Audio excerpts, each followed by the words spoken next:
Welcome back to the Us versus Them channel. I'm your host Vince, and we're going to break down the next fight for the fights this weekend. We have Ateba Gautier versus Tre'ston Vines. Currently, that line's not available at the time I'm recording. This is a late notice fight for Vines, so one of the opponent for Gautier fell out. So here we are with no line yet, but I can fully expect that Gautier is going to be a huge favorite. He's probably going to be the biggest favorite of the card. Gautier's striking is really good. He carries big power in his hands. He's got an 80-inch reach for the division. That's got to be the longest reach for the middleweight division. I mean, you could just see it with his frame. His arms go all the way down to his knees. And he does a really good job with his boxing, too. You know, like I said, he's got huge power in his hands. And because he's so long and he's also powerful at the same time, it makes his boxing really good. It looks really good for MMA boxing, at least. The one thing also to note about his striking is he does mix in head kicks pretty well, and he seems to be getting better at that as his pro career goes on. You know, his opponents are so concerned with the power coming from his hands that they forget about the high kick that he can also throw to one side. And he's already got a knockout in his pro career with the high kick, and he fucking put the dude to sleep. So the high kick is also there, and then it's available for him. On the other side, with Tre'ston Vines, you know, his striking style is more of a brawling style. It's not like Gautier's striking is super crisp, but it's definitely more crisp than Vines. His strike, like I said, it's more of a brawling style, brawling approach, and that's actually gotten him into trouble in past fights before. He's been knocked out 3 times in his pro career. Every single loss he has is by knockout. So the brawling style, although it does tend to work for him, when it doesn't work, it doesn't go good for him at all. I've seen him be knocked out in a pretty devastating fashion a couple times on the regional scene. So that is pretty concerning when he's getting ready to fight a guy like Gautier. The grappling is a whole different game for both of these guys, honestly. Gautier's grappling, I mean, his takedown defense has looked non-existent at points of his career. I'm going to give him the benefit of the doubt and just assume that he is making improvements. And also in his defense, I wasn't able to watch his 2 most recent UFC fights. He's actually 2-0 in the UFC, so I haven't been able to watch those when I was doing film study. They're just not available right now on Fight Pass, so I wasn't able to break those down. But he did knock those guys out in the first round, so who knows if he was able to showcase that his takedown defense has improved. On the other hand, you have Vines, who is at least a brown belt in jiu-jitsu. I know he's at least a brown belt. He might be a black belt right now. And his ground control is pretty decent, to be honest with you. I mean, it's not like setting the world on fire, but, I mean, he's able to control guys on the ground. We saw that in one of his regional fights against Bakramian Mashaprov. You know, you have to look at typology to see what I'm talking about. He actually got knocked out by Mashaprov later in the fight. But when he was when he was able to get the fight onto the ground, he had decent top control and good top pressure. But Mashaprov, like I said, he was able to work back to his feet, and he eventually was one of the guys that scored a devastating knockout over Tre'ston Vines. So, you know, as good as his top control is, it is possible to work back up to your feet. I do believe Mashaprov's ability to get back to his feet is probably better than Gautier's.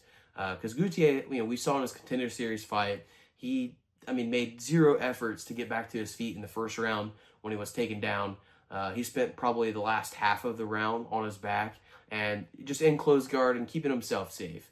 You know, so you got to take risks when you're on bottom. You know, working up off of your back is probably the hardest thing to do in MMA.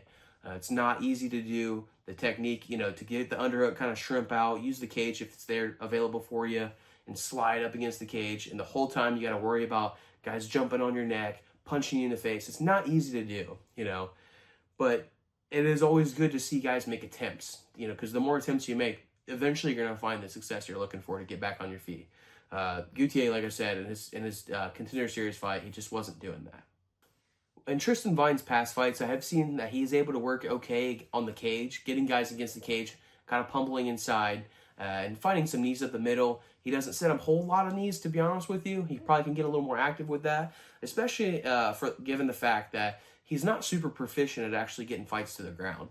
I've seen in past fights he gets double unders, you know, the body lock. I mean, at that point, you gotta be like at least 90% success rate at getting takedowns. So that is a pretty dominant position. And if you're able to get that much control over an opponent, you got to drag him to the ground some way. And I did see in that fight, he wasn't able to get the opponent to the ground, which is a little worrisome.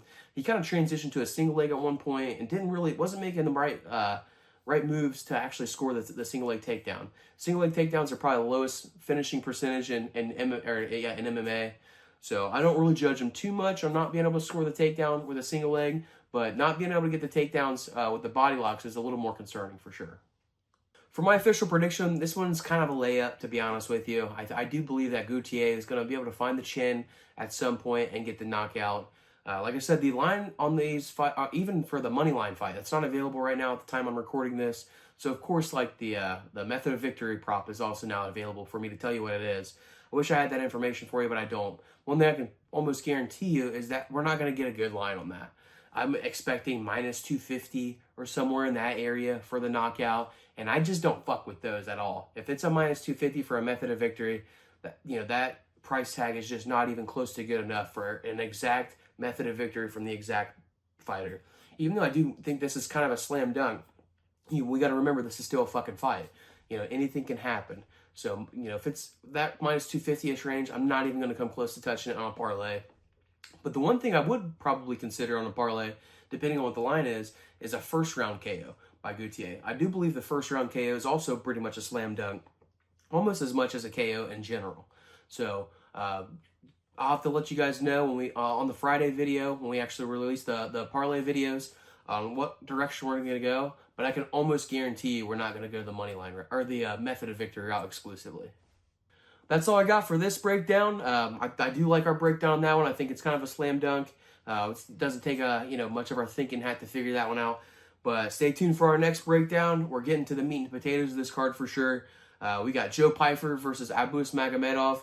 That fight should be a fucking good fight. I think Pyfer's going to really drag him into a dogfight. But we'll get into all that when we get to that video. So that's all I got for you guys, and I'm fucking out of here.